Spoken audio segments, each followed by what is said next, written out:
que nós temos uma notícia meio do ramo da segurança, do ramo militar, né? O Gilmar Mendes, o ministro Gilmar Mendes, ele suspendeu processos que questionam, né, o decreto de Lula sobre o acesso às armas. Nós tivemos no primeiro mandato, no começo do mandato do presidente Bolsonaro, alguns decretos que foram assinados para facilitar o acesso às armas. Boa parte disso já caiu imediatamente na caneta de Rosa Weber, apesar de nós termos tido um decreto, né? Nós termos tido ali uma votação democrática e popular, que foi o referendo do desarmamento, que foi rejeitado por 69%, mais de 60%, né? Quase 70% da população ali, foi, acho que, salvo engano, 64,9% da população rejeitando a proibição do comércio de armas. Como o senhor vê isso, coronel? Eu vejo com uma distorção da própria Constituição. Veja bem, desculpe até entrar aí na área da Fabi, depois ela me corrija se eu estiver desviando ali muito do que ela considera normal.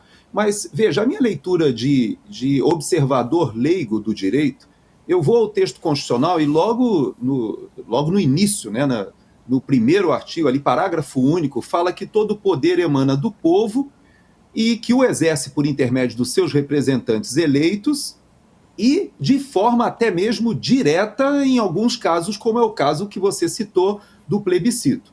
Então, veja, o povo se manifesta diretamente, com essa ressalva que tem no texto constitucional, que o poder emana do povo, que vai lá e aprova ou referenda a ideia de que ele quer ter acesso às armas para a sua defesa pessoal. Bom, há um estatuto de desarmamento, se atropela isso, inclusive o Poder Executivo atropela, mas o Congresso, ele caminha para e passo junto com o Poder Executivo, e durante o governo Bolsonaro, decretos estão regulamentando uma série de decisões que estavam bastante confusas no passado em relação à decisão da população e o que o Executivo implementou. Bom, como você também fala, o Poder Judiciário, ele reage por intermédio da ministra Rosa Weber e já cerceia parte daquilo que o Poder Executivo, esse sim eleito, já havia regulamentado. O que nós percebemos é que agora o ministro Gilmar Mendes ele vai além, porque ele está tornando sem efeito uma lei ou fazendo prevalecer um decreto presidencial que é inferior ao que já está na lei no que diz respeito aos colecionadores, atiradores e caçadores. Então, quando ele diz que aquilo que foi reivindicado na justiça, argumentando que essas normas que estão sendo revistas agora pelo Poder Executivo estão, na verdade, avançando sobre o que já existe no texto legal, nós temos uma nova situação em que o Poder Judiciário avança agora até sobre o Poder Legislativo, que, aliás, já tem virado um pouco frequente no Brasil. Qual é a repercussão disso? Na minha avaliação também de leigo do direito constitucional, eu vejo que quando o Constituinte ele explicou os poderes da República, ele primeiro começou pelo Poder Legislativo. A nossa Constituição tem esse viés parlamentarista. Então, ele fala sobre o Poder Legislativo como aquele primaz, depois ele fala sobre o Poder Executivo e, por último, do Poder Judiciário. E por que essa sequência? Dizem os que formularam a nossa Constituição, porque essa é a ordem que o poder que emana do povo melhor se manifesta por seus representantes eleitos no Poder Legislativo e no Poder Executivo, haja vista que o Poder Judiciário não é aquele que representa o poder que emana do povo de uma forma direta e sim de uma forma subsidiária, indireta. Bom, colocado isso, qual é a minha percepção? É que há um grande desserviço sendo feito pelo Supremo Tribunal Federal já há algum tempo,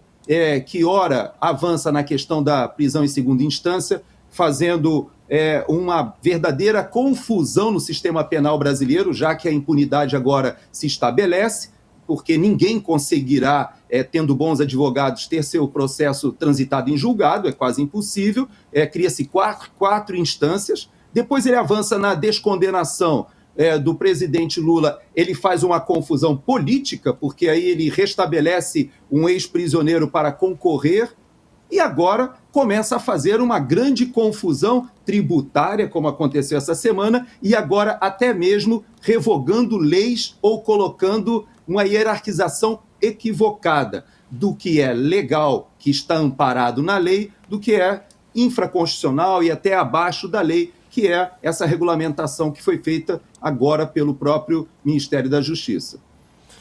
Quando o coronel Gerson fala a respeito da descondenação, a gente lembra de mais um destes termos, né, que foi criado ad hoc na língua portuguesa, simplesmente porque as coisas não estão mais no seu lugar, você precisa até de uma nova palavra e justamente uma palavra meio fora do lugar, né, uma coisa bem forçada, que chama muito atenção, você não consegue ver uma palavra dessa sem prestar atenção nela, justamente por conta disso. Agora, Fabiana... diga, Cris.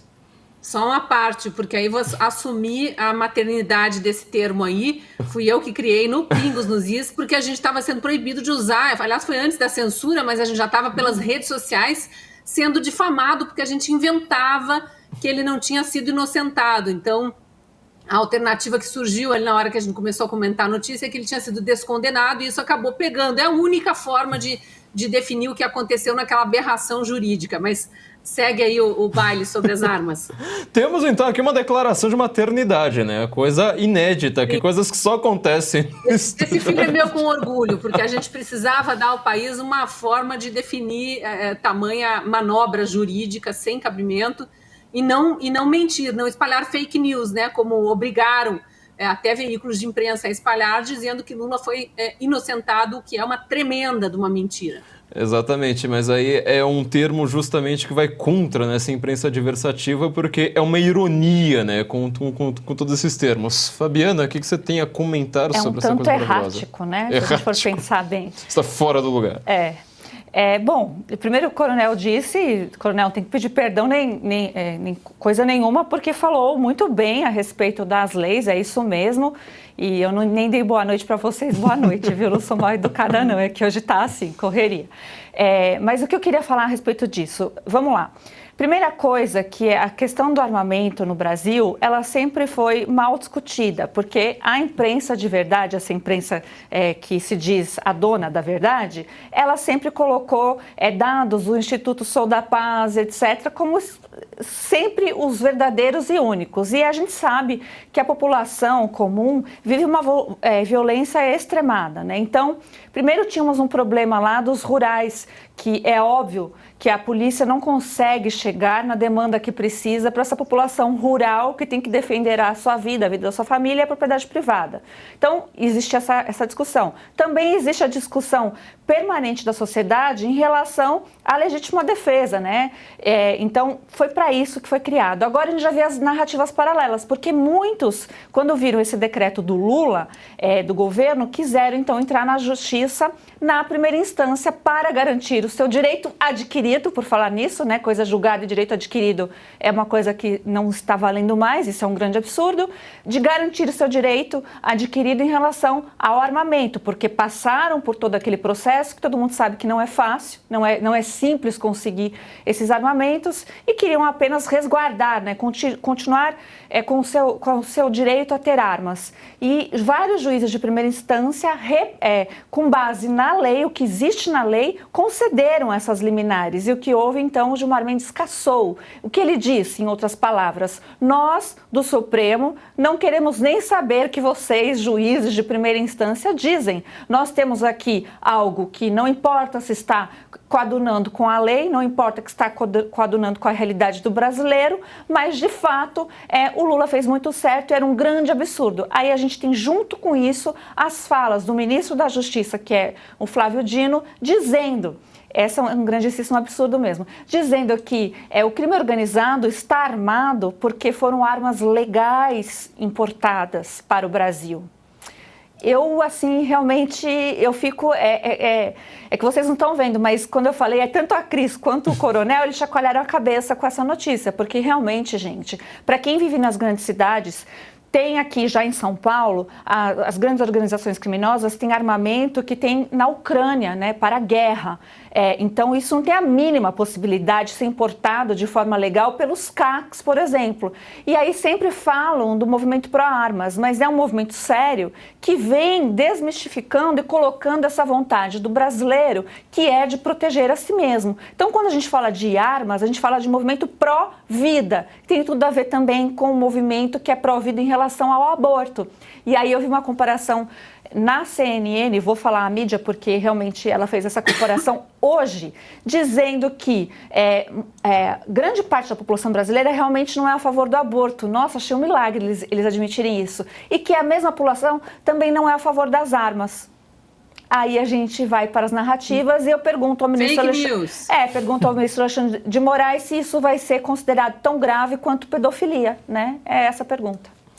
Eu fico sempre na dúvida, Fabi, quando a gente fala sobre isso, porque eu lembro que eu escrevi uma matéria para a revista suíça, né, a maior revista da Suíça alemã, que é a Die Weltwoche, e eu escrevi uma matéria sobre como que estavam as ideias ainda dos decretos do presidente Bolsonaro quando ele tinha acabado de ser eleito. E, obviamente, nesse artigo passa por uma revisão, principalmente por causa do alemão, né? O alemão lá não é essas coisas. E eu lembro que o revisor, o editor da revista, ele corrigiu um trecho, né? Estava reescrevendo um pouco ali o parágrafo da forma dele e ele falou assim: é um absurdo que os criminosos no Brasil tenham armamentos de guerra, enquanto que a população tenha de ficar apenas com uma espingarda velha em casa. E eu li aquilo, eu falei assim, mas peraí, acho que você não está entendendo. Eu vou te explicar, a gente não tem direito... Não é a espingarda velha, não é um revólver 22, né? Não é aquela garruchinha ali que o Lula disse que carregava, sabe-se lá Deus onde.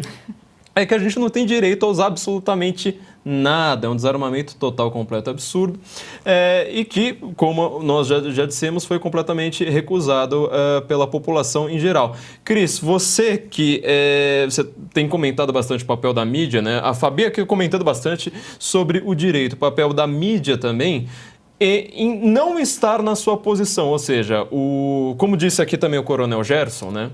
Nós temos um judiciário hoje que ele não está cumprindo seu papel de julgar, e ele sim outorga seu papel de censurar. Aliás, o papel de legislar e também de censurar. As instâncias inferiores que são apagadas. E a mídia, ela simplesmente não está mais interessada em retratar e isto explicar uma situação como esta para o povo. Ela está interessada em ser partícipe disso, né? Como você consegue olhar para um cenário como este? Olha, Flávio, eu vou puxar a minha memória aqui para 2005 e trazer um relato, não como jornalista, mas como leitora, ouvinte, telespectadora voraz, que sempre fui por ossos do ofício. Em 2005, e vou dar nome aos bois, tá? Em 2005, eu cancelei a minha assinatura da Veja depois de 22 anos, simplesmente por causa de uma capa. Foi bem na época do plebiscito do desarmamento ou do armamento, né? Foi bem na época daquele plebiscito. A imprensa toda, 100% da mídia, toda a imprensa, rádio, TV, jornais, eram claros. E olha que não havia esse viés declarado né, opinativo naquela época. Estamos falando do ano de 2005, já faz quase 20 anos aí, né? Mas toda a mídia fazia matérias ouvindo especialistas para explicar por que era importante deixar o comércio de armas como estava, permitir o comércio de armas dentro de várias regulamentações que já existiam, exame psicológico, tudo isso que os CACs passam hoje em dia, porque não são bandidos que compram arma legalmente, não, Flávio Dino. São pessoas honestas que compram arma legalmente, passam por muitos testes, muitas provas, muitas comprovações, inclusive de antecedentes criminais, de não ter antecedentes criminais, para ter acesso armas. E aí a Veja, especificamente, fez de uma forma mas tão escancarada, na última capa de domingo, que era a grande tiragem, antes do plebiscito, ela estampou a capa com os seguintes dizeres: por que dizer não? 7 razões, né? Por quê? E aí eu fiquei muito indignada, e assim, pouco importa a minha posição, ou qual foi a minha posição na época, eu fiquei muito indignada porque era uma manipulação da opinião pública. Eu disse, eu não vou mais alimentar, sustentar esse tipo de mídia, eu não concordo com isso. O jornal, ela podia ter dito por que dizer não, ouça os especialistas, por que dizer sim, ouça outros especialistas de opinião diferente. E ela não tinha feito capa anterior dizendo o contrário, e muito menos lá páginas ou notas de rodapé. Ela simplesmente fez uma matéria, por que dizer não? E eu, como repórter de TV, estava cobrindo aquilo já fazia algumas semanas, ouvindo aqui no nível local, nos jornais locais aqui em Curitiba, presidente de associação de moradores, onde havia muito assalto, porque eles eram porque eles diziam não, né, que eles queriam manter a possibilidade de comprar armas e tudo mais. Houve campanhas e mais campanhas e a mídia cobrindo aquilo exaustivamente. Então, veja, por que a mídia está calada? Por que a mídia se calou quando Lula ignorou o plebiscito, absolutamente ignorou? E veja, plebiscito é uma determinação constitucional para quando o assunto é polêmico demais e decidem que a discussão precisa ser ampliada para fora do Congresso, não só os representantes do povo, mas o povo diretamente precisa se pronunciar a respeito. Foi feito o plebiscito, gastou-se milhões, né, porque é uma eleição que se faz, houve campanha, houve muito gasto não era urna eletrônica na época, eu acho que não no país inteiro ainda, mas houve muito gasto de material mesmo de TRE para cá e para lá. A gente fez aquelas reportagens acompanhando aquelas urnas com um malote de correio indo para as ilhas aqui do litoral do Paraná, enfim. O Brasil inteiro cobriu isso aí e depois a mídia se calou quando Lula simplesmente ignorou a vontade de quase 65% dos que votaram. E, se não me engano, foram quase 100 milhões de eleitores que participaram desse plebiscito. Então, muita gente se pronunciou, 65% disseram que queriam a venda de armas, e quem foi regulamentar isso foi Bolsonaro, agora, 2019. Então, veja, o que Lula fez foi dar as costas para o povo, para a Constituição, para tudo que existe de mais democrático, né? Espalhou um monte de fake news aí ao longo dos anos, inclusive que as pessoas, as armas que estavam nas mãos dos bandidos antes de Flávio Dino, ele dizia isso, que eram armas roubadas de pessoas que tinham armas em casa. A gente sabe que muito mas fora o contrabando de armas que a gente sabe que existe, sim. Então, essa discussão é toda muito embolada, e agora ficam nesse esforço aí, não só porque querem voltar atrás em tudo que Bolsonaro fez a pedido da população, atendendo a maioria da população que o elegeu em 2018 e que, portanto, queria ver aquelas promessas cumpridas. E o que está sendo feito agora, a meu ver, e também me perdoe aí, me corrija aí, Fabi, se juridicamente não for exatamente isso, aí é que é ilegal. Porque se na Constituição não está escrito que é permitido comprar armas, mas também não está escrito que é proibido, e tem vários outros artigos aí que garantem o direito de defesa, legítima defesa e tal, nos códigos, não só na Constituição, vir agora e derrubar um decreto de forma monocrática, e já antecipando o voto, provavelmente, do colegiado, que a gente sabe como é que as coisas funcionam ali no STF, para mim isso aqui é que devia ser questionado juridicamente. O duro é questionar para quem, né, Cris? Você está certa, mas a gente chegou no ponto que realmente nós não temos para quem recorrer às questões jurídicas, porque já está na instância máxima. A gente tem o absurdo de, por exemplo, o pessoal se mexer e judicializar a questão de que o Lula está dizendo que o impeachment da Dilma foi golpe, e Rosa Weber falar, não, o STF não pode julgar coisas aqui que não é coisa de da lei de responsabilidade, né? Nós não temos competência. E, estranhamente, tiveram competência para fazer o mesmo em inúmeros casos quanto quando era contrário ao Bolsonaro. Então está escancarado. E as pessoas não estão percebendo o quanto isso está nos custando de ter militantes jurídicos na hora que mais precisamos, porque, afinal de contas, uma das maiores brigas e uma das maiores plataformas de qualquer político no Brasil é a segurança pública, porque a organização criminosa cada vez mais forte, cada vez com mais armas, hostilizando demais a população de bem normal que trabalha, né, para conseguir qualquer coisa no Brasil, e a gente vê essas sandices de coisas de pessoas que não vivem encastelados, né? Na verdade é bem essa. E só para lembrar a situação de tão absurda que a gente está vivendo, ainda a gente tem a situação que também está acabando com o mercado de trabalho, causando demissão em relação às blindagens, né, de carros, que você, olha só também, é uma violação da propriedade privada, porque se você tiver um carro, né, que é um bem móvel, você não pode vender para ninguém, então está fora do comércio, porque isso também está suspenso. E a gente precisa lembrar que o Brasil é um dos maiores mercados de blindagem no mundo, é no Brasil. E por que será? Porque precisamos, não porque alguém gosta de bancar alguma coisa, pelo contrário, né? Todo mundo, eu tenho certeza, que gostaria de andar com o celular aqui na Paulista sem o medo de levar um tiro na nuca. E esse tiro na nuca não vai ser de arma legalizada, muito provavelmente.